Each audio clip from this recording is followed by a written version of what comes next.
Hey, good morning, BackFit community, and welcome to Mindfit Monday.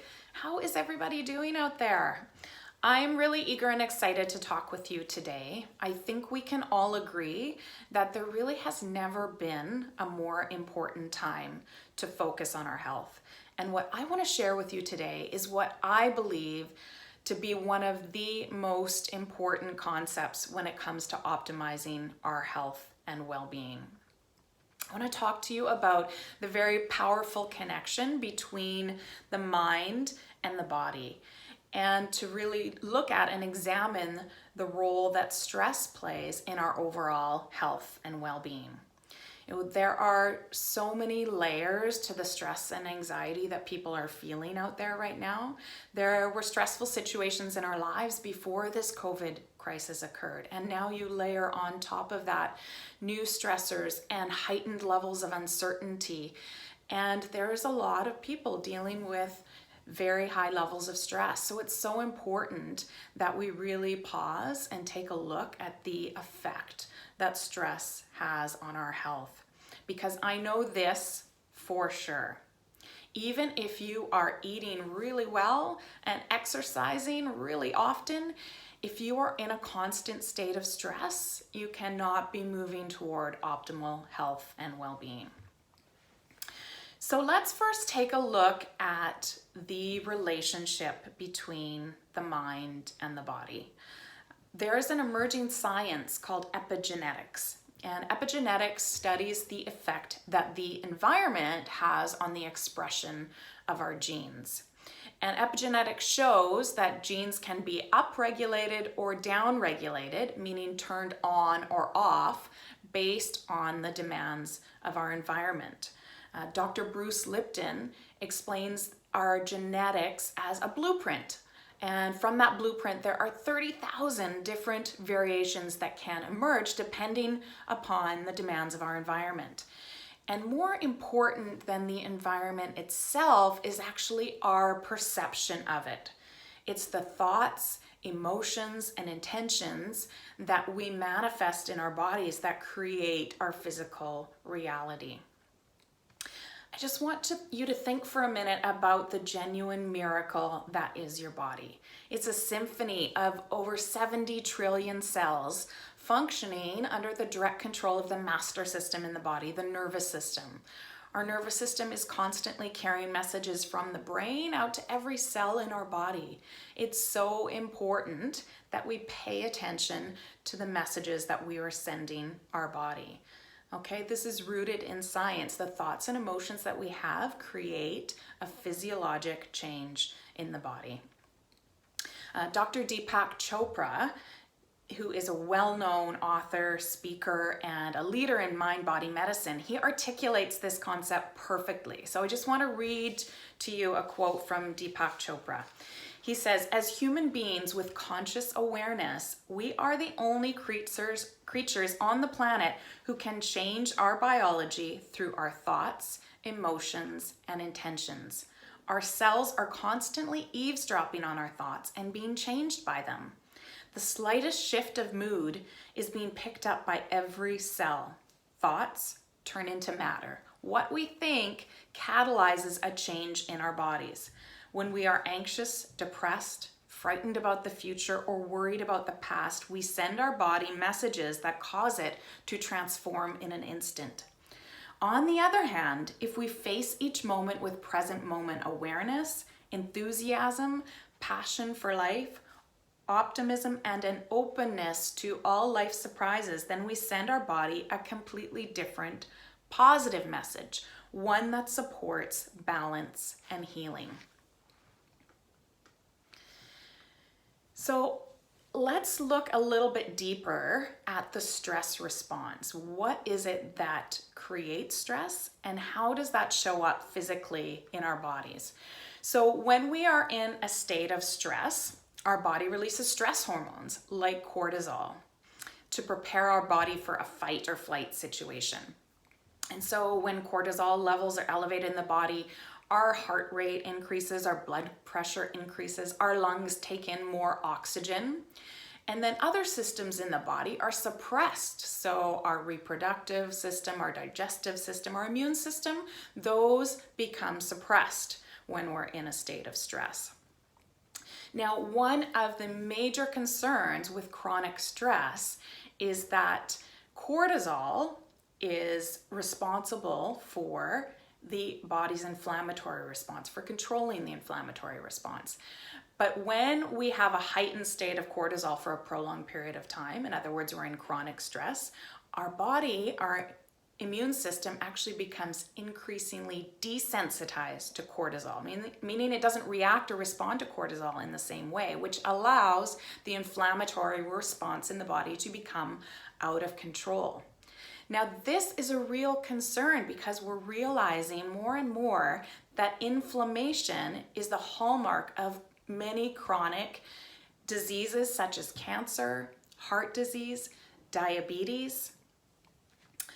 Okay, so this is why we need to be having more conversations about stress, the role that it plays in our lives, how it impacts our health.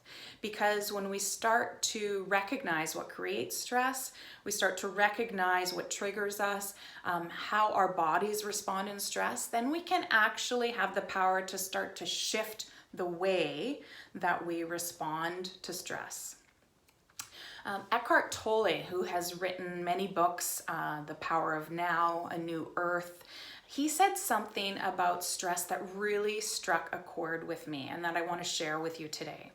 So he said that stress is created in our lives and in our bodies, not because of a person or situation, but because of our resistance to accept that situation, because of our belief that it should be different than it is. So going back a couple of months, in early February, before we found ourselves in this current reality, I was going through a really stressful situation with my daughter. So our daughter, Summer, who is an avid dancer and hockey player, she was struggling with a hip injury. And we eventually discovered that she actually had a fractured growth plate at the head of her femur, okay, at the top of the leg bone in the hip, in that socket. So she had a fractured growth plate at the head of the femur, which rendered her hip unstable and required emergency surgery. And when the reality of all of this set in, my stress response kicked in big time. I was angry, I was frustrated, I was upset, I was not sleeping well at all. When she did go back to school, I would drop her off at school and then literally burst into tears, watching her hobble off on her crutches and envisioning this screw several inches long that was holding my little girl's 12-year-old hip in place. I had these stressful thoughts that just kept cycling through my mind. Why is this happening to her? How did this happen? Is she ever going to be able to play hockey and dance like she used to? Now, knowing that the way I was handling this situation was not healthy for her or for me, I realized that I needed to take another look at how I could shift the way I was responding. And I came back to those words from Eckhart Tolle. And I know to be true that the root cause of that ongoing stress was my total resistance to accept that injury and to accept that situation. And in the same way, there are so many of us dealing with real stressors right now. Whether you're concerned about your own health or the health of a loved one, you're feeling completely isolated, you're really worried about the uncertain future of your finances, your job, your business. These are very real things. But for me, I know that those moments over the last several weeks that I have found my stress response really heightened are those moments where I've really felt that resistance rise up in me, where I've really felt that anger or frustration about the current situation. And I get in those thought patterns of, why is this happening? How did this happen? And it becomes that total resistance to accept the situation and that expectation that things should be different than they are. And here's the issue, is that when we go into that stress response, what happens is we're activating the amygdala, that primitive part of the brain that's designed for that fight or flight response. And we actually suppress the higher centers of the brain that are responsible for learning, memory, cognition. And those are the centers that we really need to activate in order to navigate our way forward in stressful situations. So while the thoughts and emotions that we're having are very real and need to be acknowledged, there is an opportunity here to really shift the way that we respond by taking a look at the situation. And is the stress, is the anxiety that I'm cycling through, is that really a result of my resistance to actually accept what's happening? And if so, acknowledging those feelings and allowing for some radical acceptance will allow us to move to a place where we can actually navigate forward and take action from a place of better peace and clarity. So I have designed some reflection questions that I'm going to include with the video today. And I think this can be a really powerful and effective exercise to help you examine the stressors that might be impacting your level of health and well-being, and to start to look at ways that you can shift the stress response and move into that place of greater clarity, greater peace, and better health and well-being. So I will include a couple of things today in the comments below. I'm going to include that quote that I read to you from Deepak Chopra, which I think is such a powerful quote to read over and over again and really allow that to settle into your nervous system, that knowledge that all of our thoughts and emotions really do impact our physiology. And then I'm also going to include those reflection questions. And I really encourage you to take the time to go through those questions and reflect on how you're feeling right now and how you're going to choose to move forward in this situation. And if you're feeling brave and bold enough, I invite you to share with us some of your insights in going through those reflection questions, whether it's in the comments below or message us on Facebook. We love to hear from you and engage with you and be part of this community together. So thank you so much. That's it for Mindfit Monday. Definitely join us again on Wednesday when you'll be hearing some NutriFit tips from Dr. Morton. Have an awesome day.